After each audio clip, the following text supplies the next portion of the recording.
I like the people that learn on these events, so I got you covered. You may be a threatened Abyssal first timer. Maybe you've done it once or twice with a couple friends who didn't do much. Or maybe you're a pro that's looking for the leaks in the event before it launches. Regardless, I gathered all the information we have, and I'm gonna organize it for you in this video so you know what to do when it goes live.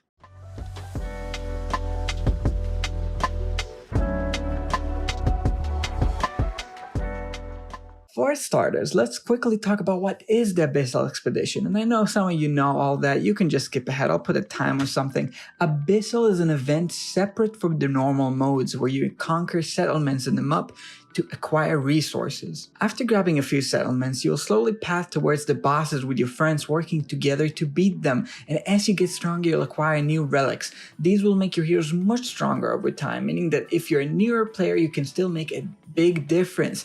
Progressing through the events, you will receive quests, beat the boss to get in new areas, settle stronger settlements, acquire stronger relics. Finishing these quests will grant you titles. These titles are very important because they will increase the cap on how many heroes and settlements you may hold. On top of that, every time you get a title, you will also receive AFKArena rewards like gems, like furniture coins, skins, everything really. And another thing you should know about is in the format. You'll have normal casual enrollment and you'll have honorable enrollment, both of which you need to do now before the event starts. And there's going to be two key events between them.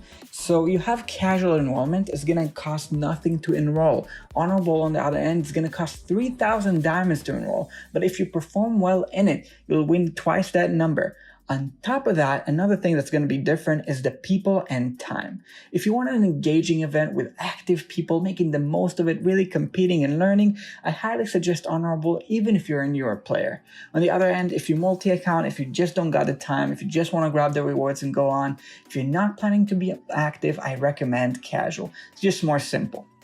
After enrolling, you will find yourself in a group of 70 people called the Militia. These will be your teammates for the entire events, many of which will be guildmates that took the same enrollment that you did, but others not. You will have a new chat called Militia shared between you. You're going to get lots of pings, that's okay, and it will be deleted once the event is over, so you can communicate with people all you want, maybe add them as a friend by the end of the event. Now that the foundation is down, let's talk about what's known on this incoming Abyssal Expedition. Starting from what you should do, your first goal in the event should be getting the relevant titles for their rewards. Your second goal should be teamwork to beat bosses and help others. Note that this Abyssal is experimental, meaning that there's no leaderboard and this changes the dynamics a little bit. Obviously you want to get to Prince, there are extra rewards that we will talk about, but there's not this run to #1 guild on boss damage or anything like that. It's more about a learning curve. Some things changed about the early part of the event. When the match starts, you should look to see which boss the people around you are going for. However, the map is not the same. It will have two sides. They should share the boss damage in some way we don't entirely know. You should still work with people around you to path together, as communicating early is one of the things you could do to get people more engaged, and it's going to be important since this event is a team game. After checking out the chat, maybe you figure this whole thing out, expand to as many lands and villages as you can to maximize your income. Now, as you get income, you'll be able to level up your relics. In the past, sustenance and celerity tree relics have been the strong decisions, but this one will depend highly on the bosses, the end bosses a lot, since they reduce incoming damage from certain tree. They have specific interactions. Another thing you want to take into account is sorcery and fortitude trees have been changed. Sorcery have been completely rehauled, and we're not sure exactly what to expect. Fortitude might be the safest choice right now, since no boss ability reduces damage from it. I would focus on 1 or 2 trees that your heroes fit in for now, but then again we don't know much in those trees. I will update here once you do, so subscribe if you haven't. And on specific hero performance, we do have some information. Most rules that applied in the last Abyssal should apply in this one. Take a look, for example, at this Casuals Guide by White Sushi, really great material from the last Abyssal. For the early part of the event, any consistent carry set should really work. Aaron Wilders, God Comp, Gwyneth, anything you use for carry really, all of those should do really well. And for the late parts, we had one of those extensively tested. That set was Isolde, Saurus, Twins, Roran, and Warwick. This set should do well in the later parts of the events, especially against those bosses.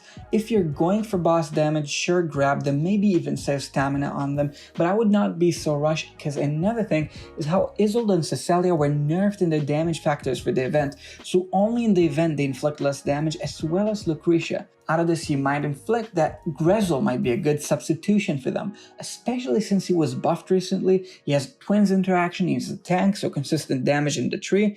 We don't know exactly if he'll steal energy just like he did in the last event, but a good hero to keep an eye for. Lorsen is another one I've heard lots of speculation about from many people. They say it'll be good even low investment, because if the bosses could be linked, which we're not sure about, it'll increase your damage significantly. I mean, that's all he does.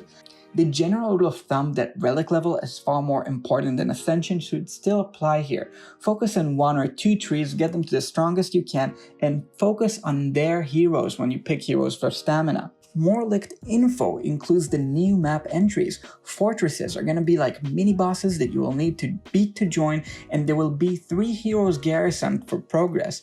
They will also reward dragon crystals. Grains should spawn lands on every reset, allowing you to regain stamina if you conquer them, so keep your eyes for those. They're probably going to be very important because stamina is going to be what drives all other gains in this game. And treasure caves should grant rewards. The suspicion we have is that the rewards will be AFKArena rewards, I've heard, but this is again speculation. We don't have much more information on the bosses. Quick edit, this is no longer true. As you can see, there's 2 bosses. You attack them. I'm not sure exactly how this works, but they interact with each other's death getting better, so you could probably trigger them down to a certain threshold and then you burst them down. It seems from first impression that celerity might be strong or burst might be strong, because these are both pretty slow, but I'm not really sure. Check it for yourself, get your own impression. I'll surely have a follow-up once we know more. Check it out. The Idra here in the map I should pull up here should be the Admiral that we talked about in an earlier video. I'll link in the description if you'd like. And the bosses should have mini bosses that should protect them. We'll have to wait and see about what exactly that is about. And we also don't have much new information on the merchants that should spawn when you beat a boss. But do keep an eye for them, since they should disappear after 6 hours and they should have special rewards. Personally, I'm very content about the changes that prevent sniping, allowing you to let a specific teammate have priority. When conquering a settlement you attack for 5 minutes. You can also probably insta-abandon just like the last one, so keep an eye for that, don't wait the abandon time. And I'm hyped and looking forward for this event. I hope you are too. And I've been Linker. Let me know if this helped you. Like, subscribe, and peace.